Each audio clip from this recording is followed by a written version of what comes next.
It is my great pleasure to introduce Roya Talibova, who is the Sultan Qaboos bin Said of Oman, Assistant Professor of International Relations at the Harvard Kennedy School. Insert Harvard joke here. No, I have learned, among other things, that Roya has a degree from the Kennedy School, and so coming back has been a welcome homecoming. And it is actually a wonderful institution, all snark aside. Roya's work came to my attention via her article, Fighting for Tyranny, State Repression on Combat Motivation, in the American Economic Journal, which I have been reading closely for some of my work on religion and combat motivation. But more broadly, her dissertation examined combat motivation in authoritarian regimes. I understand that this is turning into a book. She was recently an assistant professor at Vanderbilt, and before that held a postdoctoral fellowship at Penn, all prestigious institutions. Credit to the interest and quality of the work. And her degrees are from the Departments of Political Science and Scientific Computing at the University of Michigan, and she holds an MS in statistics. Really an impressive array of qualifications. And so I'll stop embarrassing you and turn it over to you for the work. Join me in welcoming Roya with Stop Russia, Weaponizing Social Media for Foreign Support. Thank you so much. With your permission, I will not be using the podium. I'll just walk around. That's easier. Thank you, everyone. Thank you for being here and for the opportunity to present. Today, I'll present a project that I have co-authored with Eric Wibbles from the University of Pennsylvania and Ernesto Calvo from the University of Maryland.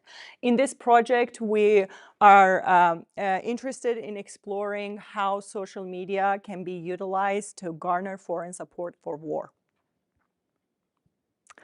In a video conference on February 24th, 2022, as the Russian forces were invading Ukrainian territories, President of Ukraine, Vladimir Zelensky, told a group of EU leaders who were trying to decide on yet another set of sanctions against Russia that this might be the last time you see me alive.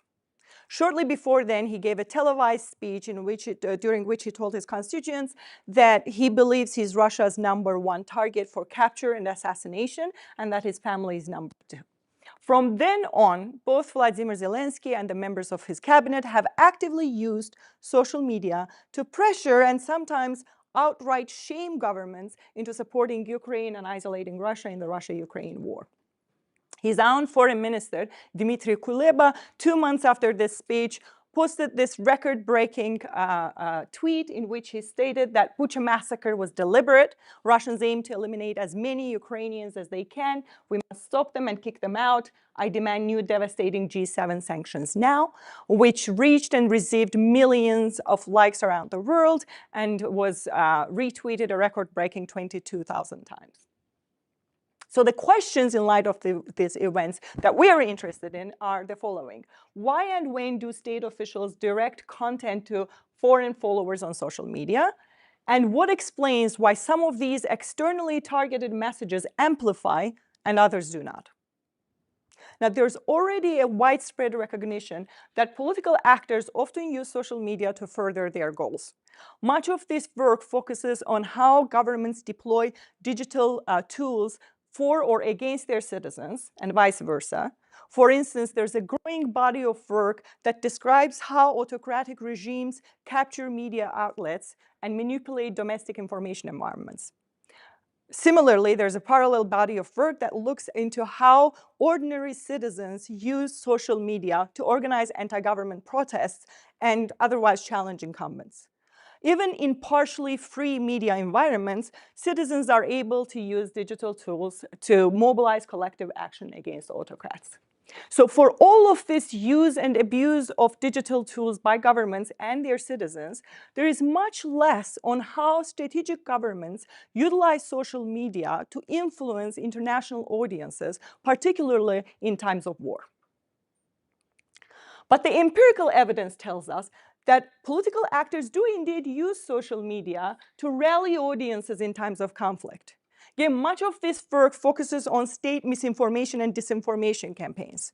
For instance, several papers examine Russian efforts at shaping public perceptions of Syrian white helmets, or how Russian state security and intelligence officials target minority voters in the US to dissuade them from voting, or how they promote conspiracy theories among conservatives, or how they disseminate false information about Black Lives Matter movements. This capacity to target foreign audiences has been on the rise with the diffusion of social media and will likely continue to rise in the coming years. Indeed, most recent work shows both increased volume and increased nuance from government-sponsored media and diplomatic social media channels from a wide variety of countries, ranging from Turkey to China.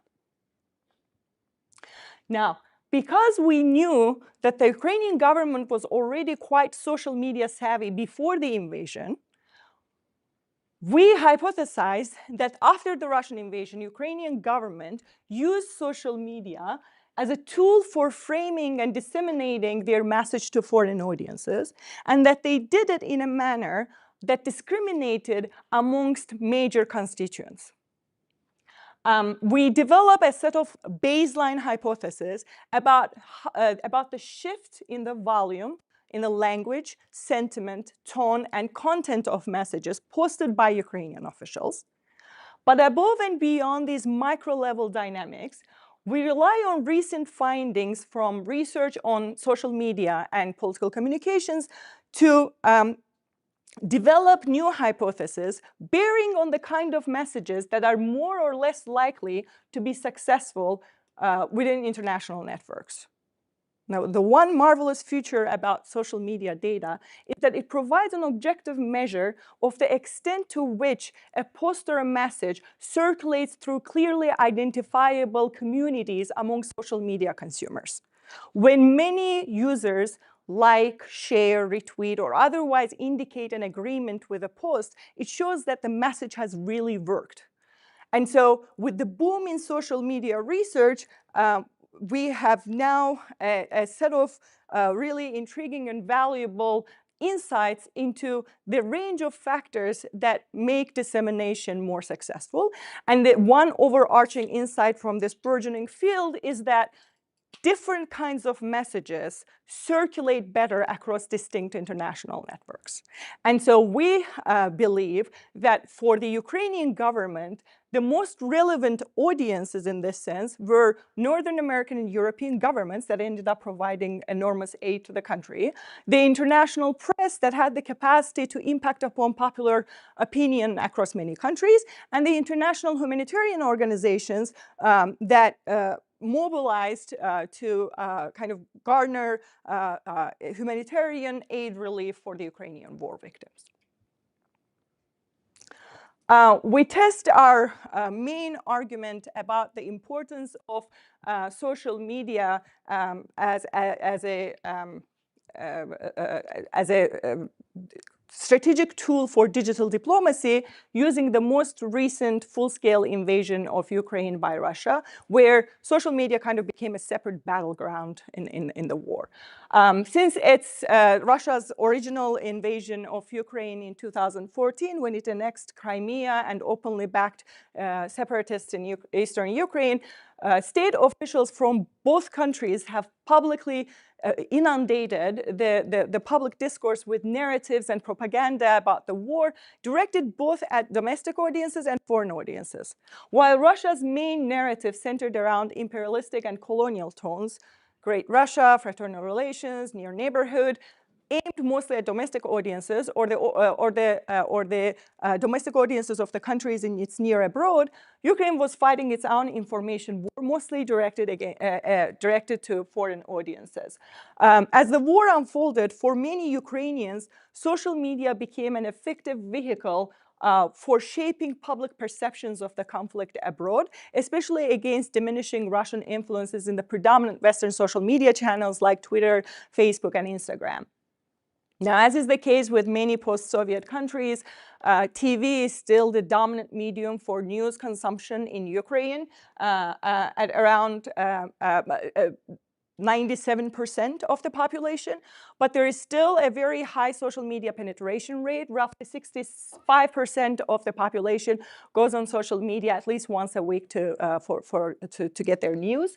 Among social media channels, Facebook dominates. Roughly 35% of the overall population and 45% of the consumers of social media get their news from Facebook, and then Twitter trails right behind. Now, this is domestic audience. For our purposes, we're interested in consumption of this information among international audiences, so we will be focusing on Twitter.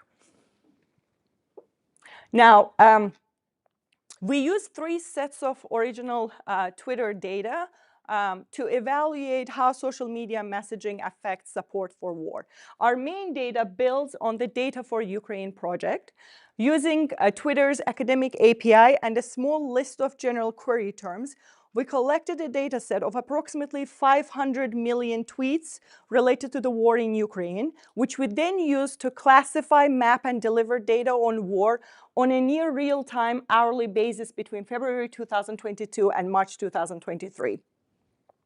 The data are drawn from an initial collection of more than 400 individual Twitter accounts and their followers, including politicians, civil society activists, news and media at the local and national levels all across Ukraine, encompassing as many political positions as possible.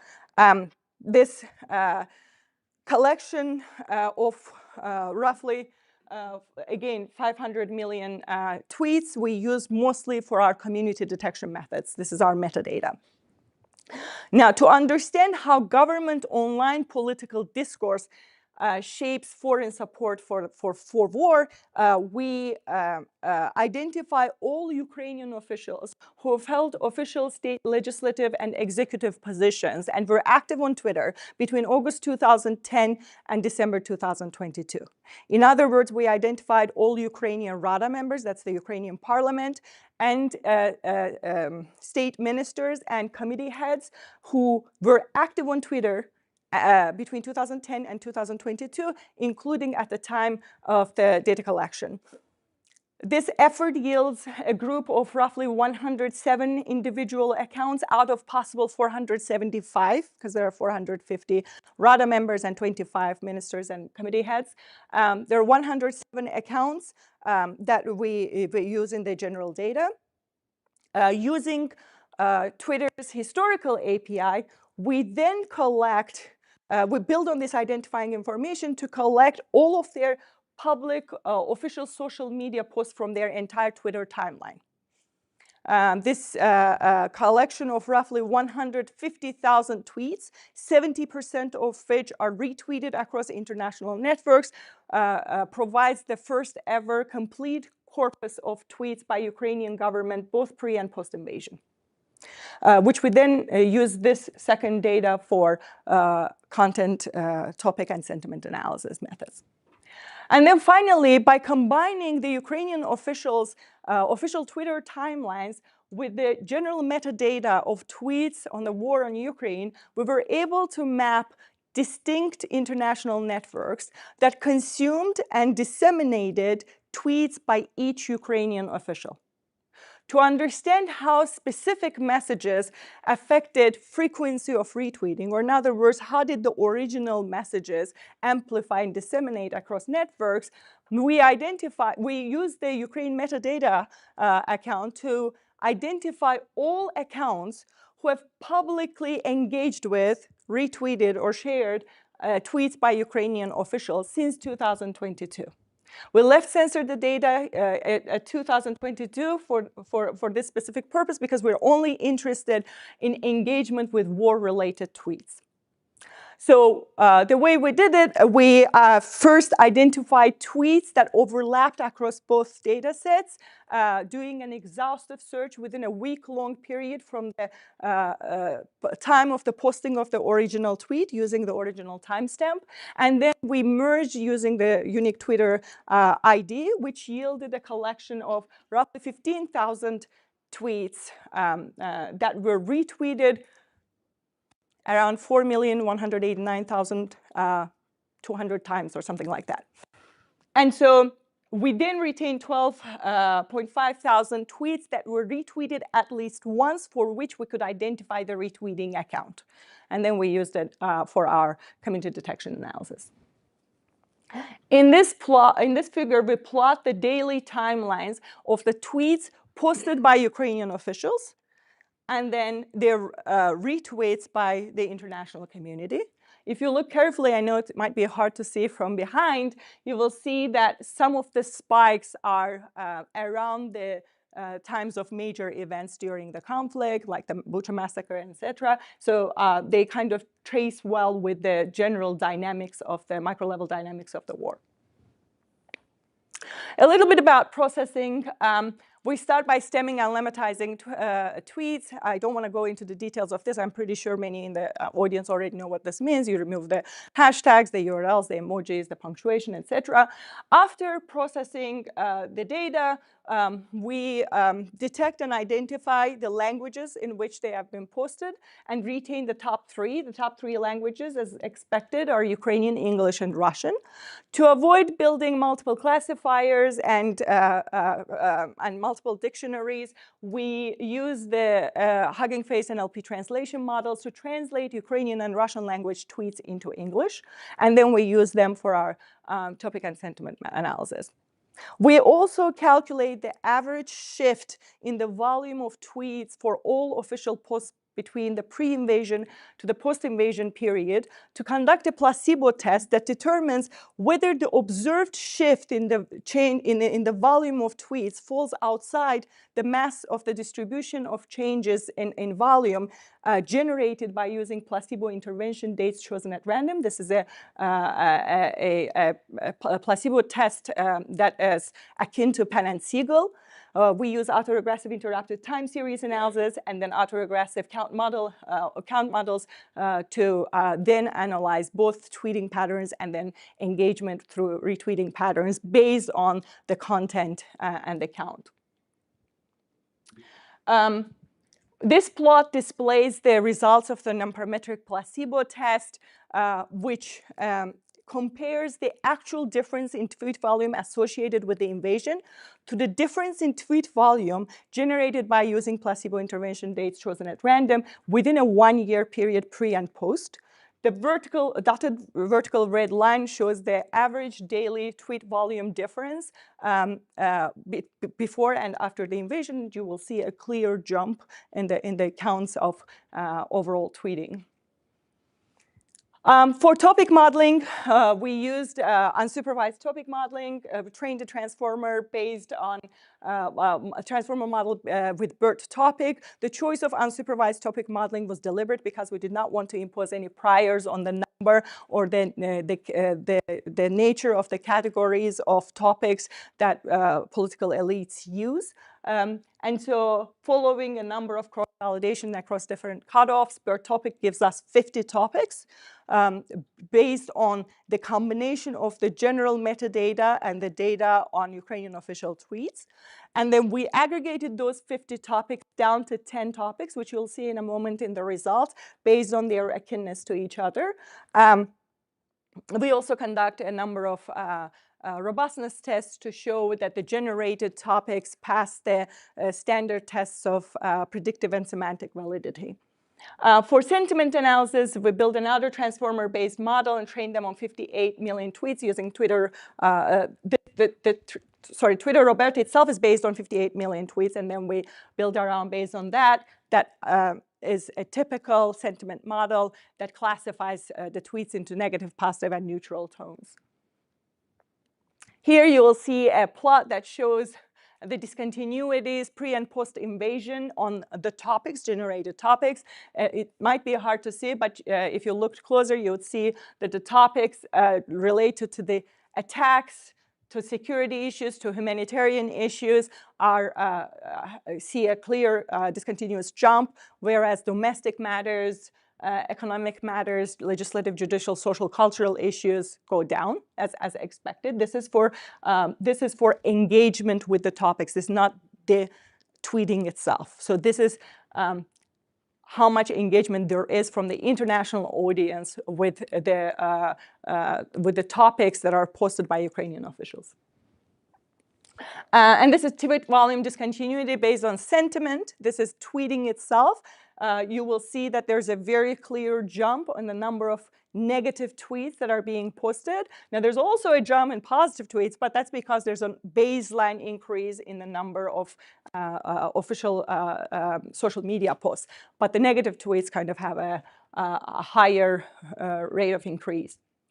Now, our workhorse of the model, the most important part of our paper is the community detection, because we're interested in finding out what are the relationships within and what are the networks that consume these messages, and who are the key personnel, key people who are within these networks that drive the results. So we then go into our community detection. We use the Leiden algorithm on the entire metadata to identify hidden networks.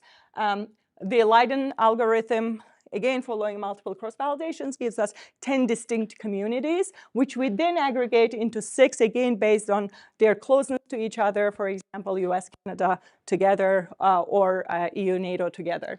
Again, you'll see the results in a minute. A few models that I'll highlight. This is the autoregressive interrupted time series, where the outcome is the number of tweets or retweets posted at time t. The time lapse represents the number of days since the invasion. The third coefficient is the indicator for the invasion.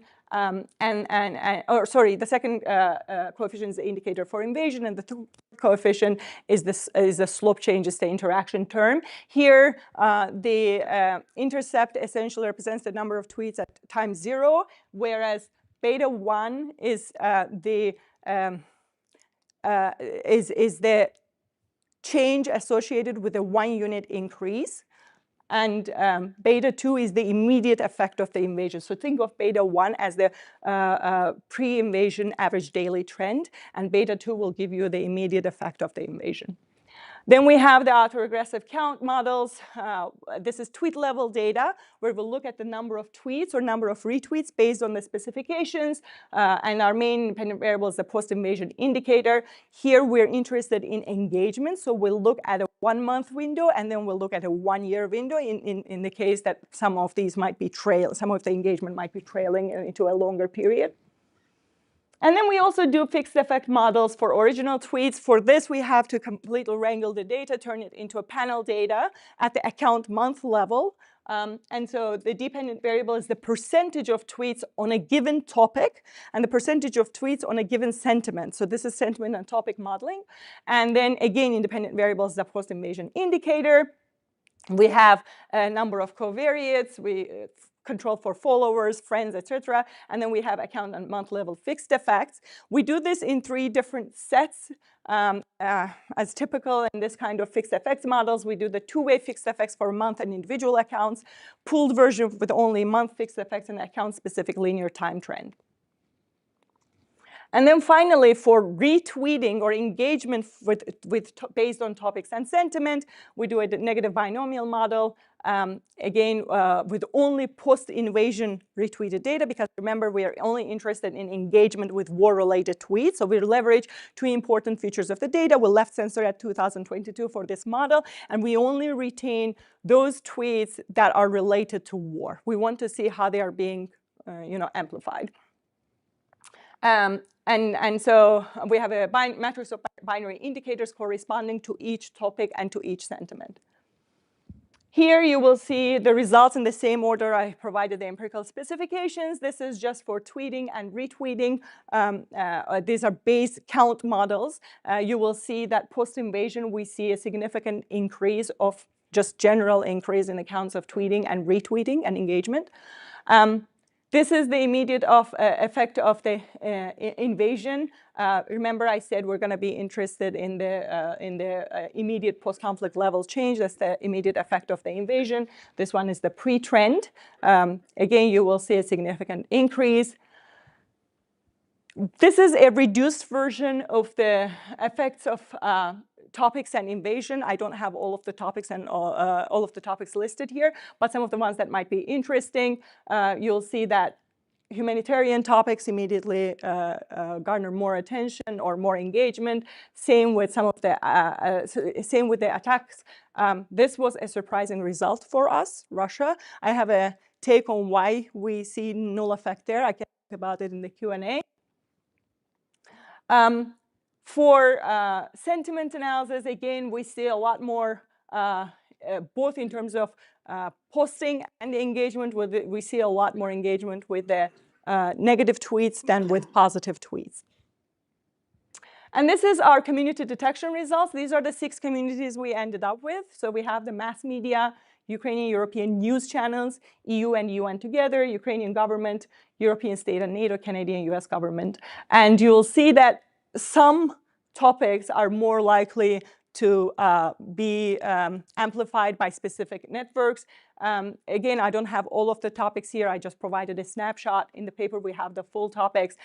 There is quite a distinction in terms of how they get amplified based on what topics are being covered. The same for, again, amplification based on sentiment.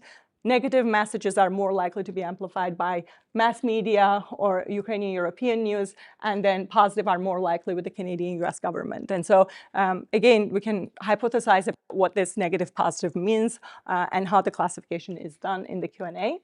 So the overall conclusion is that we believe leaders use social media channels to mobilize support for their cause and shape the narrative of war. And then we find evidence of the strategic use in volume, in content, in language, demonstrate that certain topics are more likely to gain attention than others in specific communities. And we hope that it will improve our understanding of how social media strategies can be tailored in times of crisis to either be successful or not successful in the short run, and hope that it will inform the design of effective social media campaigns as we're venturing into this new world of multiple conflicts erupting around the world. And to our understanding, it's the first large-scale systematic test of the efficacy of social media outreach in times of crisis. I'll be happy to answer your questions in the Q&A. Thank you for your attention.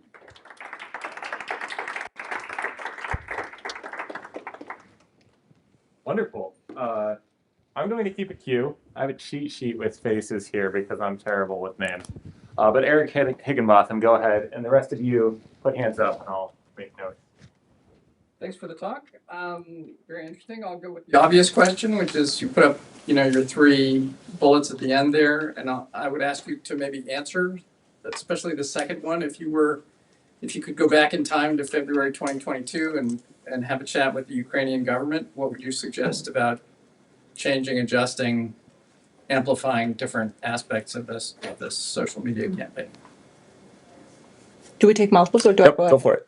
Okay, so the one challenge just upfront with this paper, or something that I'm trying to be ambitious about and understanding, is how the Ukrainian government strategically used social media beyond this overall view, but on a kind of a temporal basis. If we could see if there's any learning effects, are they shifting, changing? But that requires a kind of a micro level temporal analysis of each tweet, which we might be doing in the future. But I think the main thing, the main lesson we've learned is that things that have the blaming tone on Russia don't trail as much as you would expect, or like I had an expectation that those things would be highlighted, but they are not amplified as much. But the most popular messages almost across all of the communities we look are humanitarian ones, and those related directly to the attacks. So if you kind of the messages that show the victimization side more than the blaming of the other side tend to grow and amplify a lot more on social media channels. So that's one interesting insight I got from this. So if I were to kind of tell the Ukrainian government what worked, that would be it. But then in general, it would be interesting. This is something we still cannot tease, but we could, given our data, is to see whether the Ukrainian government itself is learning anything from it and is strategically using, as the time moves on, how the members of the parliament or members of his cabinet are shifting their tones or the content of their messages to get more attention. Charlie, please. Thanks. Yeah, I'm not on Twitter, so I don't appreciate all the, but I do want to ask a specific question about it, which is that, I mean, it seems very likely that given that this is how people communicate, you would get all these increases. And, you slice it all these ways, but there seems like there's this more basic, or the follow-on question, which you allude to, which is it influences governments. And you don't really have any data on that, and it's not clear that retweeting or lots of Twitter activity would influence, because governments have all sorts of other information. And so I wonder how you would even get at that. I mean, if a government all of a sudden felt huge domestic pressure from people that were reading the tweets, maybe it would influence it. But anyway, so I mean, the basic question is, this is all interesting in terms of understanding the Twitter network, but does any of it influence support? And it's not very costly for governments to do it, so they should probably do it anyway, independent of whether it generates support. But and then related to that, but how would you distinguish? I mean, misinformation campaigns that do change domestic beliefs, for instance, you can see that they've changed those beliefs, but this is a very different issue. Yeah. I can literally take 30 minutes to answer this question, because this has become the bane of my existence, to prove that this has, the on the ground results. So there are three ways to look at it. One is, obviously, this is like cheap talk. You can easily share, retweet, like, it won't take anything. It doesn't necessarily indicate support, right? So the one way to look at it, or I'll tell you the paths we've been trying to think about. One was, well, maybe we go beyond the Twitter engagement and look at declarations of state leaders or their public speeches to see if any of these, the timing of these tweets lead to any specific changes in what they pledge officially. But then that solves one of the problems. It doesn't solve the other one, which is, that's still a cheap talk, right? You can pledge many things, but that doesn't mean you're going to do it. And so, so that has, we decided to move away from that. To the third one, which is the harder task, and I can tell you empirically why that's difficult, is you can look at how any of the timing of these tweets change the shape of how the microdynamics of the war effort, like the actual aid that goes in there, or the military aid, or the battles. How do they change based on this? That is very, very difficult to do. And on a given time frame, however microscopic you look at it, even at like an hourly basis, all of those decisions, just like you mentioned, could be influenced by millions of other things that you can plausibly, say are exogenous, right? You can't even with state officials' declarations, there's so many things that go into this that we can. So the problem is, how do we identify that? The reason we stick with the engagement with Twitter is, if you've engaged, right? There's no other thing that's gonna push you to engage with it other than the tweet itself that have attracted your attention. But anything else beyond that is gonna be problematic. Now, the third path we could choose that has been proposed to us is that you can look in specific countries at ordinary public survey results of how people's opinion change and whether any of these tweets affect public opinion. In like European countries, there are, surveys are timed a lot more frequently. But yet again, there we would be looking at public opinion changes, and then that would be kind of an indirect result of, okay, public puts the pressure on the governments, and then the governments do anything on the ground. And so you've touched a very important problem that we've been trying to address. But if anyone has a good idea of how to isolate this effect, I'd be happy to hear it. I've gathered from facial expressions that at least a few people might have some suggestions or further comments in this direction. Maria had a 2-finger, and then Kelly, I see you as well. Yeah, just a quick clarification question. When you say that this research is structured to figure out which strategies worked, what do you mean by worked? So we look at the aggregate. In terms of worked, we just only look at engagement. So how based on the content and the tone, which one of these were more likely to get amplified on the aggregate? Again, this is not temporal. This is not specific, changes, shifts in within specific temporal dimensions. Overall, given the classification of the topics and the tones, which one of these messages are likely to get more attention from different constituents, and that different given how different networks or how different communities engage with specific messages, which type of messages were likely to be more successful with the audiences that were more likely to be important to the Ukrainian government. My question was, in effect, Charlie's question. Sorry to give it away. No, that's okay. I guess I would say if you can't actually show that it's having a real effect, you might reframe your project, or at least call it something different. When you say support, that implies particular outcomes, whether we're talking about material support or change in government policy. So, or I'd like to hear more about why amplification is a proxy for support. It's notoriously difficult to show actual effects of these campaigns. And it's perfectly reasonable and quite impressive technologically or methodologically what you've done, but you didn't prove to me that it influenced support. You just proved to me that it influenced engagement.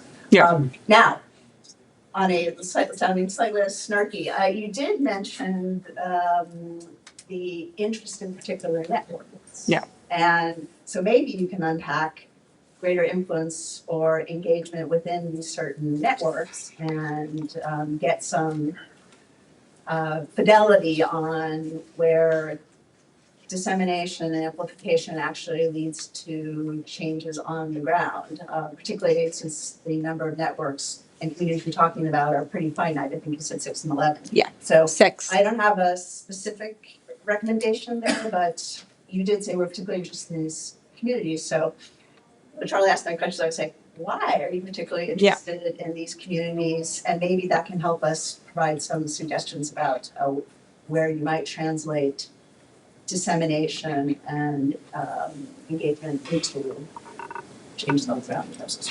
Yeah, thank you so much for those. You're absolutely right. I think with regards to specific audiences, I think you're right that overall we can't get at that, but we can look at smaller segments. So if we're interested on just like kind of proof of concept, if we wanted to look at US, which is a separate community, you could look at, I don't know, congressional decisions within this time period and see if the timing of these tweets are somehow related to any of the decisions or deliberations that have been going on. It's a little hard, right? Because sometimes the tweet volume ticks up in response to events on the ground. Yeah, exactly. And which so is the yeah, confounders are yeah, period. yeah. Enthusiasm remains high on this point, so I'll take a two-finger from Carol first. So my question relates both to Charlie and to Kelly.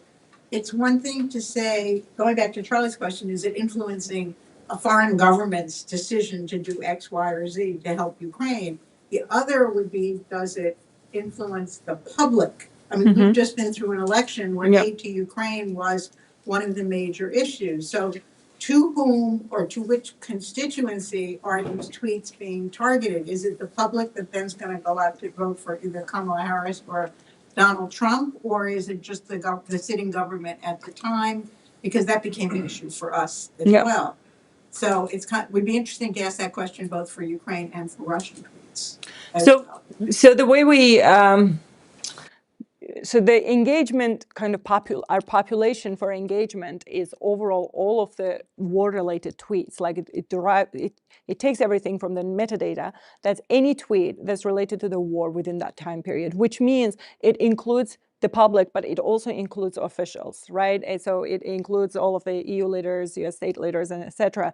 But most of the communities, the way social media works are engagement is usually in a community driven by specific nodes, and those are the influential people who are driving it, right? If the NATO Secretary General posts something, there's a higher likelihood of engagement with that. And so distinguishing between whether it's the public engagement or public's engagement versus a specific, high-ranked officials' engagement is possible given the handles, but those publics could themselves be indulgent, like they could be influenced by the posting of, or reposting or retweeting of a senior official as well. But that's an interesting thing to look at. So despite seeing lots of hands, I'm going to insert myself because I'm rude, and I have thoughts on this point. So let me try out some things that I think you can do with the data that might start to either reframe or address some of these concerns you're getting. So on this point of subcommunities, you started the talk by saying they want me dead.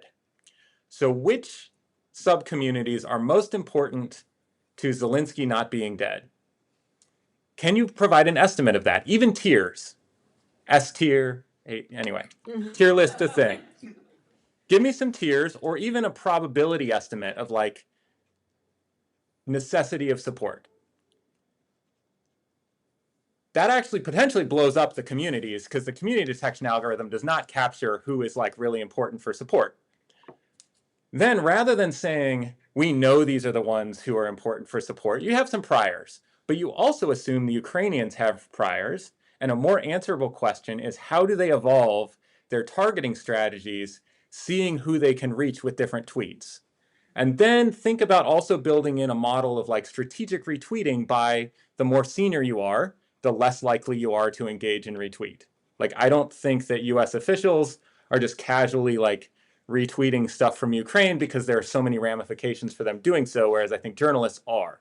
So this like effectively takes the data you have, but reweights it to closer match what a prior belief theory of importance to surviving the war might be, but also then leaves open the question of like, the Ukrainians are learning, and so if they do more humanitarian, and that is good with journalists, but actually does not result in engagement from US State Department officials, do they then trade off from that and try to like, they do see a retweet by a US State Department official, and they're like, oh great, we're going all in on whatever it was that worked for that retweet.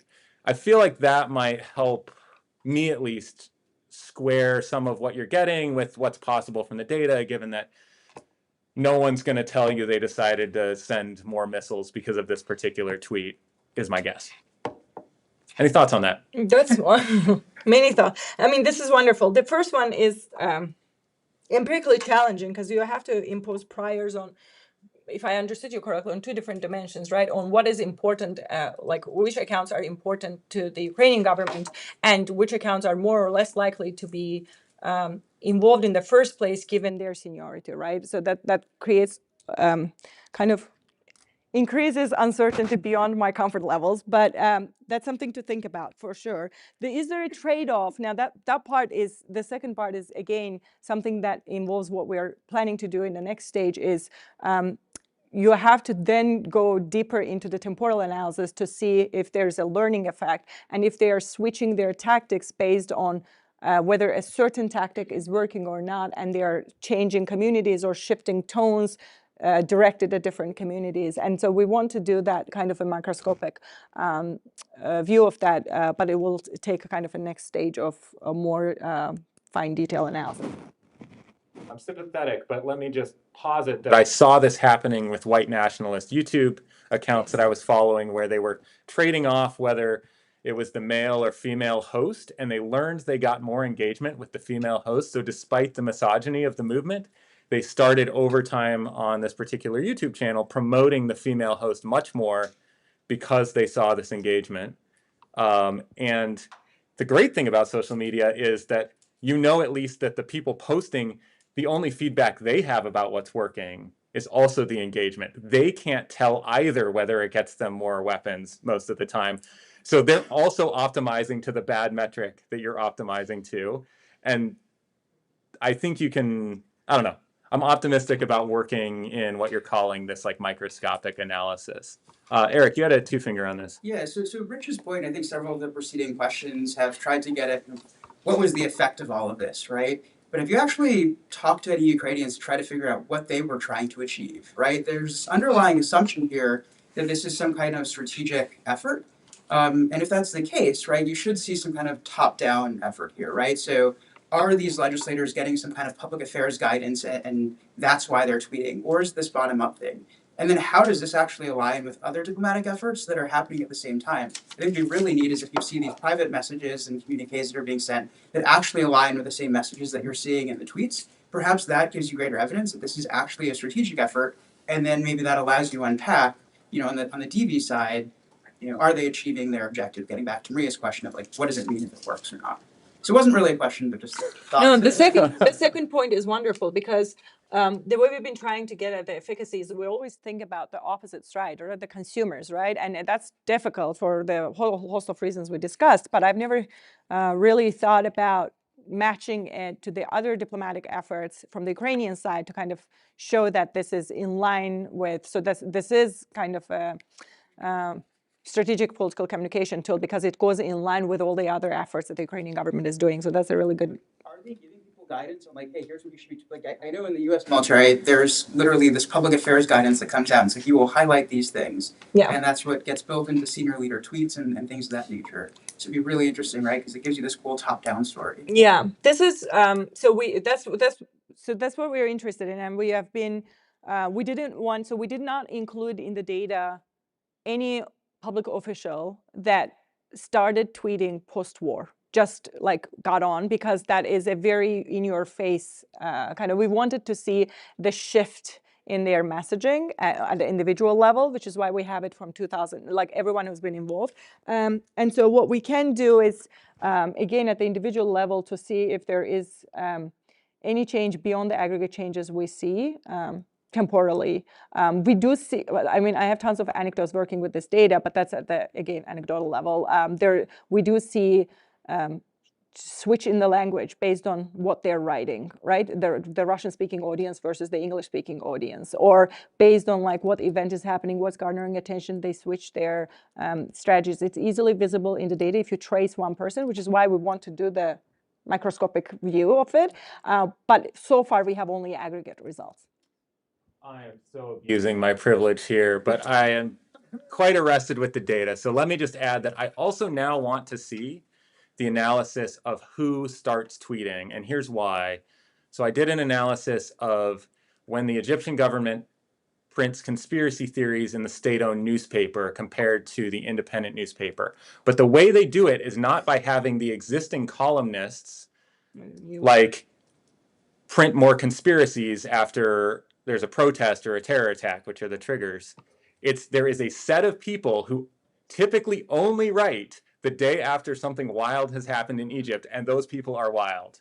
And I'm not saying it's the same, but I think that like... do you know they're real people? Yes, in some cases. I don't think these are sock puppets, but sock puppeting is a concern here. So what I'm saying is I think it's just a complementary analysis to the like elite fixed effects kind of thing you're doing, is to say, no, but like if it's a strategy like Eric is talking about, then it's call it a whole of government strategy, and maybe like these new entrants. But that's a comment, and I'm going to get to a question so that you don't feel compelled to respond and take more time. Oh, Vipin is so provoked. But the gentleman in the teal shirt, put you on the provoked list, Vipin. Oh, thank you.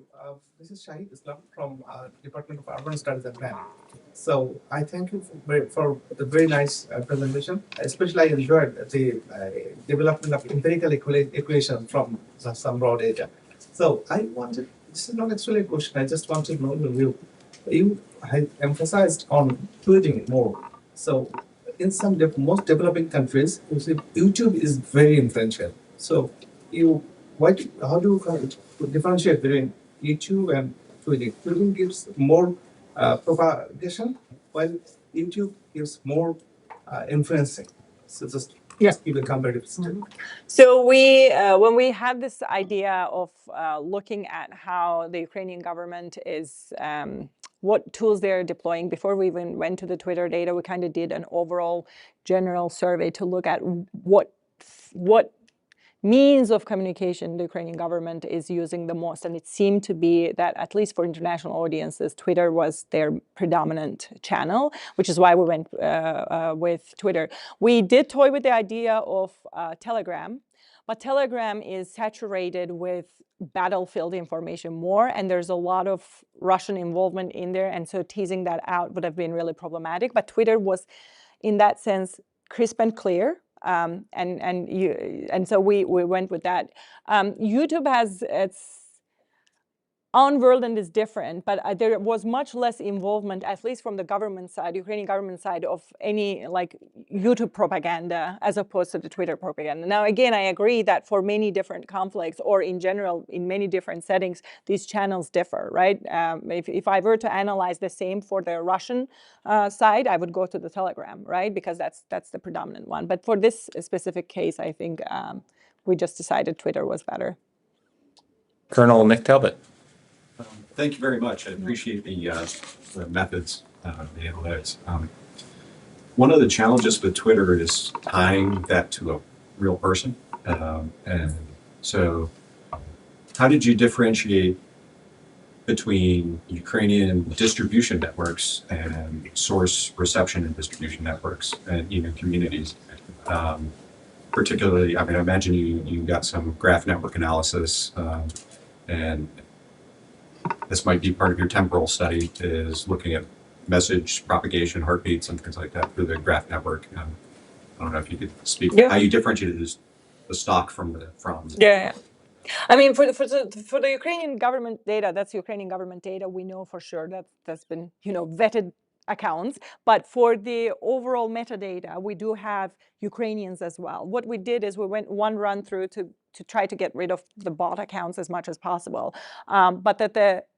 But we do have Ukrainians in there. The way to deal with it, the only way we thought of dealing with it, is we have one of our constituents is the Ukraine, and that's how actually the community detection worked. One of the communities were Ukrainians, and so they're piled together anyway. And so you can see what they're more likely to amplify or not throughout all sets of analysis. They are distinct from all of the other communities we're looking at. But because there is a potential that amplification is also beyond just a army of bots or disseminators, there could be a true Ukrainian public, or we couldn't completely get rid of them because we didn't want to kind of take that out. Our only approach again was like try to eliminate as many of the bot accounts as possible to the extent that we could see it, and then to have the Ukraine be its own separate community in the detection process. But yeah, in theory, now that I'm thinking of in the graph analysis, we could look at them separately and see if there is any kind of like purposeful engagement by them or purposeful amplification that leads to further amplification by other networks. Cool question. Barry Posen. So I'll preface my remarks by saying I have very little understanding of what you've actually done here. But I'm wondering how you would respond to the following observation. That you don't know much about the effectiveness of this activity yet, but what you do have is an awful lot of information about an echo chamber. And that what you have discovered here is something about the belief systems of attentive elites and publics. Because a lot of the big data you have is really about amplification, right? So, and you mentioned several times things that seem to propagate best were the humanitarian stories. So I'm not sure who all the amplifiers are, but in your discussion you talk about mass media and other things. We have an observation in mass media a long time that people in it will say, if it bleeds, it leads, or journalism afflicts the comfortable and comforts the afflicted. And the norms of many of the media organizations are to pick up these stories and amplify them. So I guess I'm wondering how much of what you've discovered here is, as I said at the outset, a map of the norms and values of the structured attentive public, an attentive public that is obliged to be the attentive public and has selected into that attentive public. Right? There's a second question here, which others have alluded to on bots and other things like that, which is that, that there did form online a kind of spontaneous Team Ukraine. I know that because whenever I publish anything about Ukraine, they urinate on me, right? And I will receive snotty emails that are sometimes not just snotty, but downright vicious, right? So there is Team Ukraine, and Team Ukraine is very motivated, right? So I guess this is another way of asking the question, have you mapped an interested public here, and what keeps them interested and what makes them interested? But at this point, what the actual effect of all this is, as several people have already mentioned, still pretty opaque. Yeah.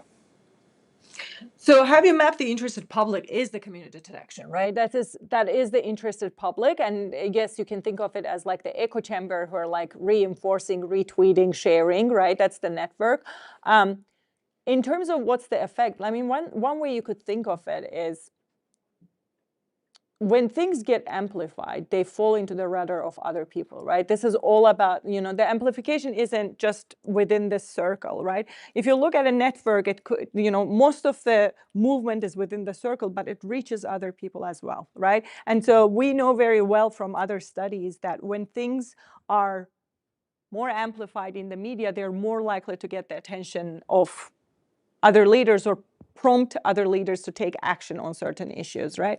And so kind of a hands-waving indirect way of thinking about the effect is we can look at, okay, if it's not direct effect, at least we know that certain messages are more likely to get amplified. And that in itself could be a driving force for certain changes, whether they are actual changes or a, kind of a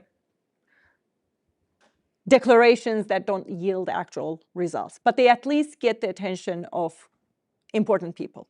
Now, our communities, the interested public, we have almost all across all 6 communities. If you looked at the top influential people who drive those communities, they are the important people within that network. They're not ordinary people who are posting, right? The drivers of these communities. So EU, for example, NATO driver is most probably NATO Secretary General posting. US driver might be the US State Department or US embassies abroad. And so these are already driven by influential people who are sharing or retweeting these things within the community. To your first question of have we mapped the interested public, we believe that what we have mapped is the interested public. But whether, again, going back, is this something that is actually yielding a result on the ground is a question that the current analysis is not answering. It's just telling us that it's amplifying and getting overall attention of social media users. Lauren.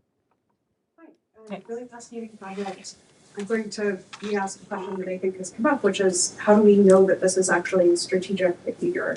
And I want to make 2 points here. One is, I think if you kind of Googled, how do I get more interaction on my tweets? One of the first answers that would come up is tweet about negative things, right? Negative tweets on any subject are going to have greater penetration than positive tweets. So how is this different, right? Are you telling us that this is how the Twitter algorithm works? Or are you telling us that there's something that's unique about this particular topic where officials have to promote certain messages and not others? And the second, I think, related question here is to say, if I were trying to design a strategy where I wanted to influence opinion about the conflict in Ukraine, what I would want to do is shape views about my adversary, Russia, and shape views about the broader international security environment. But to some degree, what we see in your data is that those 2 topics actually are not getting picked up. What is getting picked up is information about attacks, right? I imagine this is largely descriptive. You're just telling people what's going on the ground, which is one function of social media. It's not really a strategic function. And, adding on to Barry's comment, right, the other topic that's getting penetration is humanitarianism. But states in their legal justifications for the use of force often talk about humanitarianism, even if they don't think that's a valid legal doctrine, right? The media picks up human stories all the time. We can look at most conflicts over the last 20 years, there's going to be some humanitarian help because this is what people grab onto. So I'm wondering if you can comment a little bit more on what you think maybe is different about the strategic communication regarding conflict as a result of having this social media platform that maybe we wouldn't have seen if we were just looking at traditional media or we were looking at this 30 years ago. What is different about the strategic communication as a result of this media environment? I have a very bland vanilla answer. There is nothing different. That's what we're trying to show, that this is just another medium that the government is using because social media, there's a whole community out there that's using social media and they're utilizing it.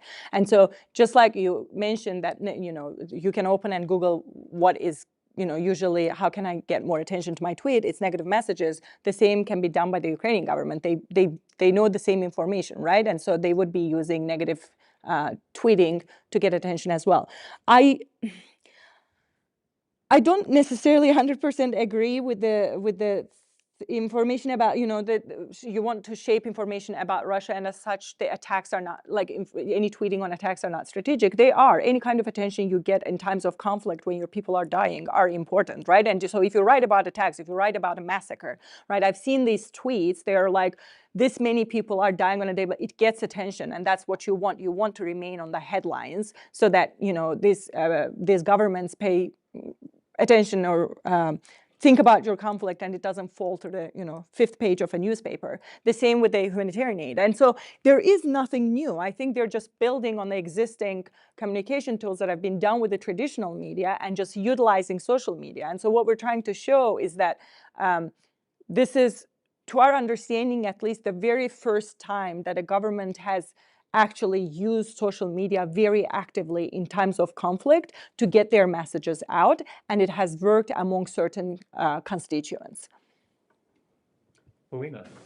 Yeah, I have a two-finger on the algorithm question because I was listening to your presentation, and there was one very powerful assumption about Twitter neutrality, or the algorithm. About what? Oh, neutrality. Of the algorithm itself. And first of all, Twitter was purchased by a not so neutral individual. And second, we know from the congressional testimonies of, for example, Mark Zuckerberg and the entire Facebook affair, that social media, they're not neutral, they pursue their own interest, and they tweak the algorithm to pursue their own, to maintain engagement, of course, and specifically scandalous topics or emotionally disruptive topics get amplified by the algorithm itself to keep the users in, which necessarily introduces biases into your causal chain, of course. So what are your assumptions about the algorithm on Twitter or X, as it's now called, and how it might affect the findings that you showed us? So we didn't look at algorithmic fairness at all. That I'll say, beyond checking out the bots. But the issue is, I agree that the possibility of any news showing within your feed, that can be something that can be manipulated. But whether or not you like or share something, if you're an influential person, is not something that can be manipulated, right? You share your own thing, right? You like your own thing. That is something that it can be done now. But whether that prior to that, the prior probability of that showing up on your feed, yes, that affects, I completely agree. But because we'll look at engagement, that cannot be done by the algorithm. You're telling me that there is an embedded selection effect in your outcomes because people to like, engage, share, whatever have to be pre-selected into the sample that will be even shown this message. Yes. The sample is very likely non-random or does not depend on the substance of the message in the ways that the Ukrainian government would want it to do. Yes, completely agree. So if there is an assumption that there is algorithmic play, that shows certain messages to certain audiences within the feed, absolutely. That we cannot account for. But that would also bias the results towards zero because we're showing that there is an engagement, right? If we, in the counterfactual, if you were expecting that there is no engagement, you'd say, okay, well, they're not seeing these messages. As such, you see less engagement. We see more engagement with certain topics. This only would work if the assumption was that there are certain topics that we see less engagement with, like internal domestic topics of Ukraine. If they are not amplified as much, or rather, if they're not algorithmically played as such that they don't make into the feeds of these people, then yes, that's true. That would have an effect. But otherwise, even in the face of possible algorithmic tweaking, we see a significant engagement with the tweets of Ukrainian officials. I don't know if I made sense in there or not. For which, my question was about the variation of engagement between different topics, because Yeah. I assume that topics affect the engagement. Yeah. And if certain topics get amplified, not because of the strategy, but because But of the they're being- algorithm, yes. then because Yeah. of the effect of what are you capturing? yes. Thank you. Vipin, you're in. Thanks for the talk.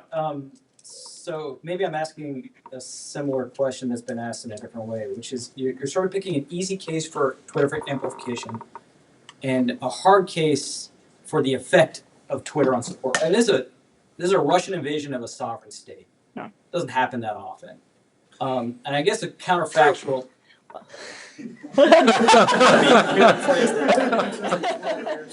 More often than in the past.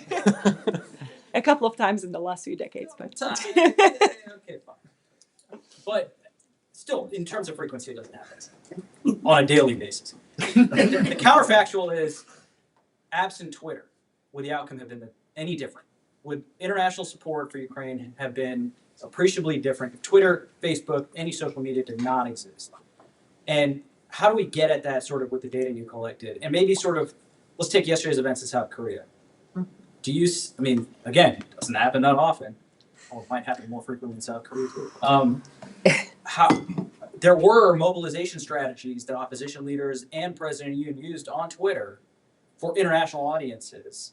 But the counterfactual is, absent that, would the result have been any different also? So like, how do we measure the independent effect of social media on what I think is your dependent variable of interest, which is support more broadly defined from the international community for whatever, or influencing support? I mean, the only way that I can think of empirically measuring it is to, which now cannot be done because Twitter is now gone, but you would look at the invasion of 2014, right? Or you look at Georgia in 2008, right? First of all, was the issue is neither the Ukrainian government nor the Georgian government in 2008 and 14 were as active on social media as in the 2022 invasion. But you could, and again, doing any kind of these things would be problematic because, you know, as we discussed, algorithmic, tweaking, this and that, all of these were different in any given year, which is why we wanted to look at a very small year junction, because at any given year, all of these things shift significantly that can have effect on the implications for what we're trying to say here. But would, in the absence of social media, we have the same kind of engagement with the war or not is a question that I can pontificate on, but I can't empirically tell you anything unless I look at a similar event within the similar timeline. And that would be, again, 2014 Ukraine, right? And the engagement was, and it wasn't, it definitely wasn't as big of an engagement, but there are multiple other things that affected why there wasn't as big of an engagement. You see what I mean?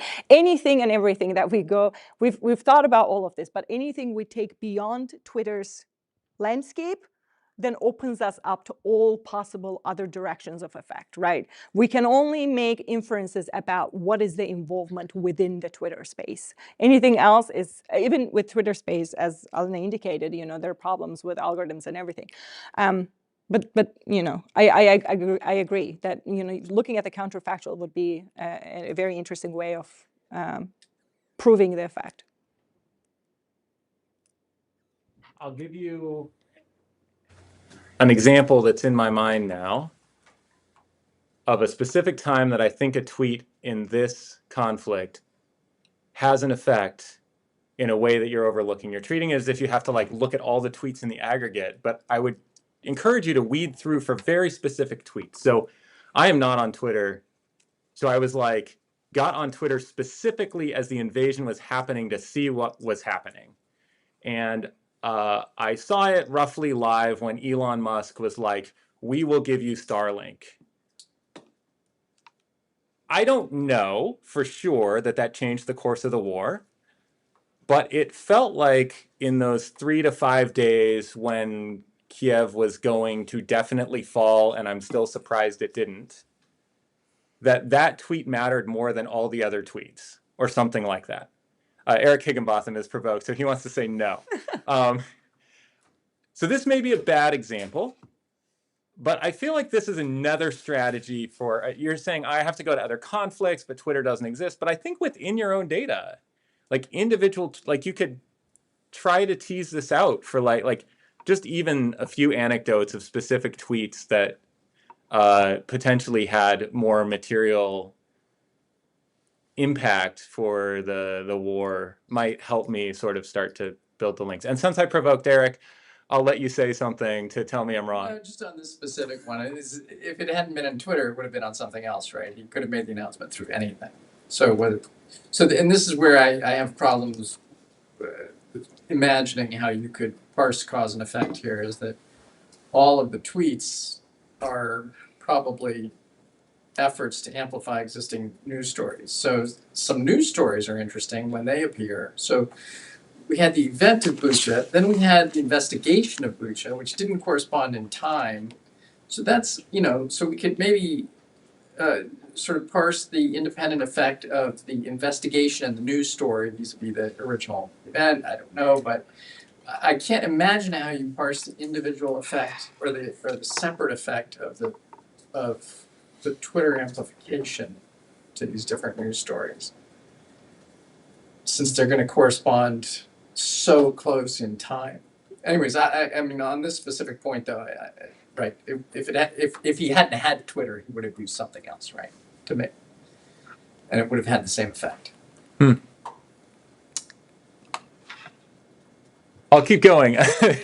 Rolls eyes at my unhelpful comment. I still feel like there's an Elon Musk thing going on here somewhere, but I don't have a better way to articulate it.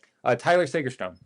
I had another question. I want to circle back to the Twitter communities point, because I think that's kind of an interesting area of like looking at as more of them, the type of topics that are discussed or targeted at specific communities. I think it'd be interesting if you could actually show that certain communities are being targeted by the Ukrainian government in terms of what topics are being used, like NATO audiences get one topic, diaspora networks get a different topic that maybe varies by like language that's being used.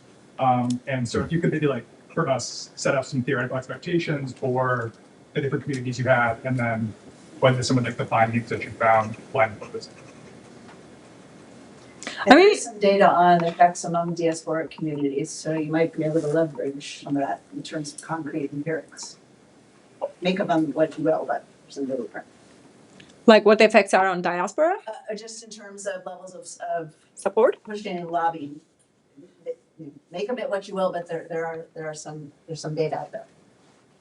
I think that's what we're doing. But when we're approaching it, when we approached it, theoretically speaking, we didn't have any priors on who these communities would be. And I mean, we did in terms of, okay, these governments and the international press and this and that in general brushstroke terms, but not specifically. And we kind of relied on the kind of results to give us information about which one of these communities are more or less likely to be important because that's where the community detection and classification comes from. The tweets tell us which communities were more likely to be interested in certain topics. We wanted to do a kind of we initially were toying with the idea of doing a supervised version of the topic modeling to think about like some of the topics we were interested in, but we just didn't. I think squaring, putting your own priors on what would be important for public discourse was not something we wanted to do. We wanted the data to tell us what was important, and And so we ended up doing unsupervised modeling. You can, I mean, there are multiple ways to get at it. You can always do a supervised version and have your own topics. Think about communities and kind of train the model such that it kind of reinforces the important communities you want and builds upon it. But again, we wanted to be as hands-off as possible, not to have to defend our prior assumptions in addition to all of these complexities of dealing with this type of data. All right, 3 more I have are Wright Smith, Daniel Siebel, and Ken Oy. So this is your last chance if you want to get in on. Right, go ahead. So one thing, you had a chart earlier where you kind of showed the ebb and flow of tweets in relation to some events in the war. And so that made me wonder if we look at the whole war as a single collection of data, I could imagine that there's an effect where battlefield events are both causing tweets to happen and causing people to engage with them. So I'm wondering, do you partition your data in any way to kind of periods where, obviously there's always events happening in war, but we can pick out periods where the battlefield is relatively static. There are not, large movements of troops happening. There's not large scale aerial attacks happening. And can you kind of show in a period where the battlefield events are relatively constant, that there's still the same kind of effects that you're seeing in what gets engagement and how much engagement it gets? Yeah, we can definitely partition based on battlefield information. The only problem with that is our topics or our classification is not only based on war-related stuff, right? We want to show how some of the other messages are being amplified in the meantime. And so if we focus on specific timeframes around the battlefield dynamics, then we would have to narrow down and look how those are affecting battlefield-related or attack-related or Russia-related information. You see what I mean? It can be done very easily because we have the timestamps and we know when each of these tweets were tweeted and what was the engagement. And so you can choose one of the like a 1 month window or even less than that and look at what the engagement is. Now we do keep a 1 week post engagement or to give enough time for the re-engagement with the tweet. But we can go down to even like a 2 week period and look at that. It's just a matter of the outcomes are beyond just war-related stuff. And if we were to do that, then we'd have to think about, you would almost 100% have more information on war-related, attack-related stuff than all the others. And so that would be kind of selecting on your DV in a way. You see what I mean? And so the causal effect of events. Like if events are causing tweets to happen and causing engagement to happen, then how would you tease that out unless you can look at periods where there are not significant changes in events? So you want us to look at when the events are not happening or when they are happening? Oh, okay, my bad. My bad. And you run into the problem that I understood the opposite. That's why I was confused. That makes sense. Yes. So you want us to look at like more relatively stable time frames and see. Okay, yeah. Daniel Siebel. Yeah. I think this talk I really enjoyed it. I had similar concern to Warren and Polina about engagement. But I think Rich also has gone on something that I think matters a lot too. Like you map the networks, those are actually it's great. But I think I'd be more interested if you could point some examples of like here's 2 or 3 tweets that foreign leaders have been mentioned in speeches to their governments or in public meetings. So kind of convince me more, I think a lot of people in the room more, that what we're seeing on Twitter actually matters for politics, rather than just engagement or something like that. And so I don't know if this is possible. I haven't worked with Twitter data, but something that if it would be possible, would be great. Like, are there tweets that get picked up that are more like to be embedded in news articles, like something like that? But then show me that this leader is saying this because it got off Twitter. I think we all need to get off Twitter more. But I think for your research here, you really need to get off Twitter and show me that what's happening on Twitter actually translates to something that is more in the traditional political domain. So I think if you could incorporate some of the more examples, even at the peaks, of certain events in the conflict, that would be much more compelling than these tweets actually matter to influencing foreign leaders. Because also there's a big question then about, right, well, how do people form attitudes about foreign policy? Is it bottom up or is it top down, right? And so that would be also like an interesting debate for you to then jump in on, like, hey, let's leave thoughts about this, and then we see attitudes trickling down because, you know, a U.S. congressperson read a tweet by Zelensky that mentioned it in speech that it was their constituents. I think that'd be really interesting. And that's more of a suggestion question. That's wonderful. So the very first tweet I showed you was the one that got picked up by every possible media outlet and amplified. And so, yeah, there are definitely tweets like that. Yeah, sure. Thanks for a very clear presentation. In 2024, we have noticed that a few governing parties have lost power, including one in the United States. In many instances, the prospects of continuation of aid have been compromised by the electoral results. So my question comes to the direct and indirect implications of your study, understanding the problems with causal inference that we've been talking about. But what are the direct and indirect implications of the study that you've done for guys in Kyiv, for trying to influence or offset some of the consequences of those elections? And also, if you take Trump and others, the targets that you're talking about, these are not passive targets. They're quite active actors. And what are the implications for them as they seek to strategize and neutralize the effects of a campaign that is likely to be targeted at influencing them when they don't want to be influenced? Oh my God, very interesting questions. Influence or offset consequences of those elections. I mean, at this point, I don't think any government, let alone Ukraine, will ever toy with the idea of using Twitter for anything. Total Yeah. is always a red herring. Yeah. And kind of going back to Charlie's issue, everything is subtle, it's complex. Yeah. But is there advice that emerges from the study that you've done, either for Zelensky or for Trump, but for the actors that are sitting there as part of the narrative that you've provided? No, I think, I mean, it's, again, personal opinion, not based on any empirical data. Most of these governments or their leaders are aware of the changing landscape of like political communication in general, right? And so they want to use the dominant medium of the time to get their messages out, right?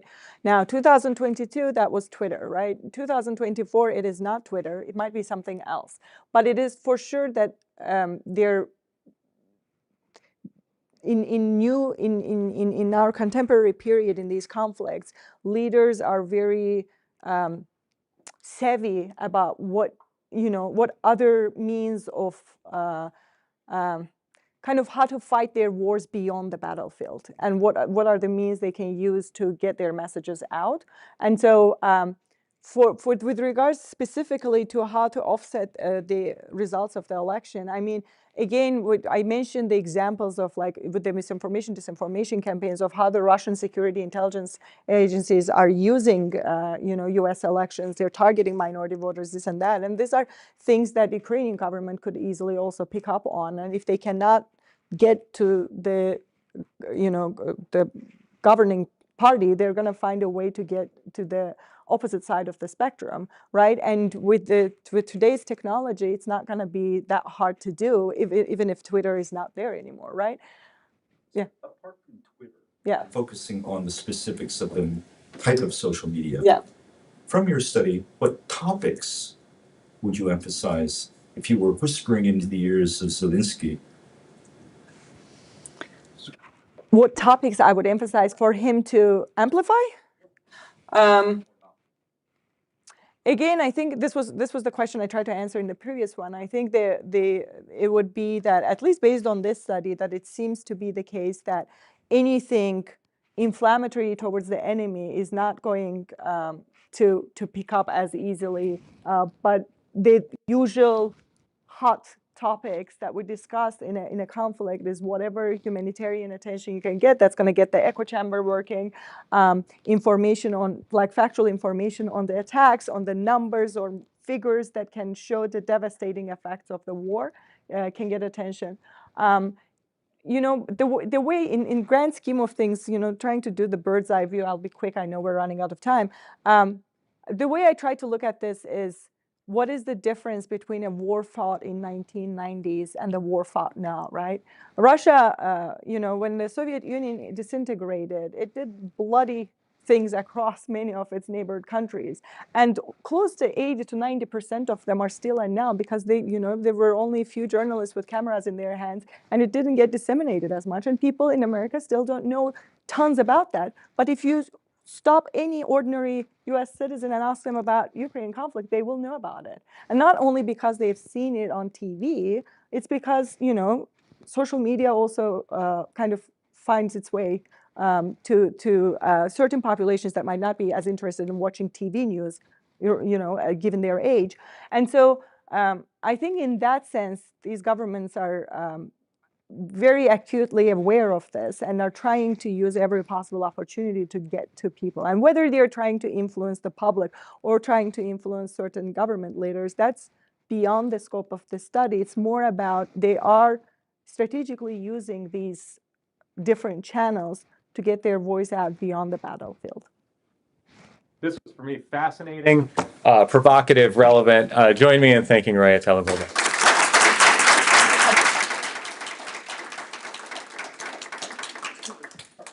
Thank you so much. Very rarely I come out